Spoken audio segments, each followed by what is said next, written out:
ಕಾರ್ಕಳ ತಾಲೂಕು ಕಾರ್ಯನಿರತ ಪತ್ರಕರ್ತರ ಸಂಘದ ವತಿಯಿಂದ ಪತ್ರಿಕಾ ದಿನಾಚರಣೆ ಕಾರ್ಕಳದ ರೋಟರಿ ಬಾಲಭವನದಲ್ಲಿ ನಡೆಯಿತು.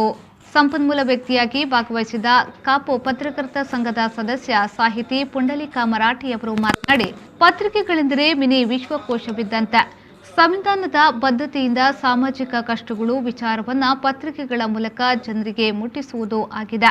ಪತ್ರಿಕೆ ಪಾರದರ್ಶಕವಾಗಿದ್ದು ವಸ್ತುನಿಷ್ಠ ನಿಖರ ಜನಸಾಮಾನ್ಯರ ಜಾಗೃತಿಯನ್ನ ಮೂಡಿಸುವುದಾಗಿದೆ ಎಂದು ಹೇಳಿದರು. ಇದೇ ಸಂದರ್ಭದಲ್ಲಿ ಪತ್ರಿಕಾ ವಿತರಕರಾದ ಪ್ರಕಾಶ್ ಕಿಣಿ ಅಜೆಕಾರು, ಹರಿಶ್ಚಂದ್ರ ನಾಯಕ್ ಮಾಳ, ನಿತ್ಯಾನಂದ ನಾಯಕ್ ಬಚಕೂಳಿ, ಗಣಪತಿ ಭಟ್, ರವೀಂದ್ರ ಕಾಮತ್ ಅವರನ್ನು ಸನ್ಮಾನಿಸಲಾಯಿತು.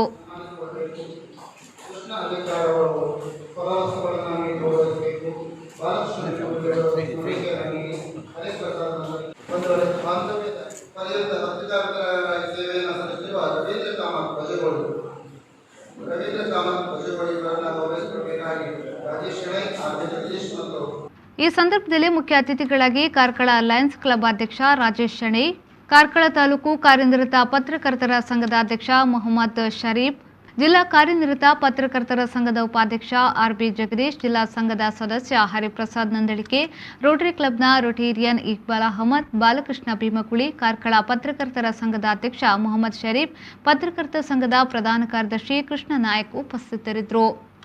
ಕೆಎಂ ಖಲೀಲ್, ವಿ4 ನ್ಯೂಸ್, ಕಾರ್ಕಳ.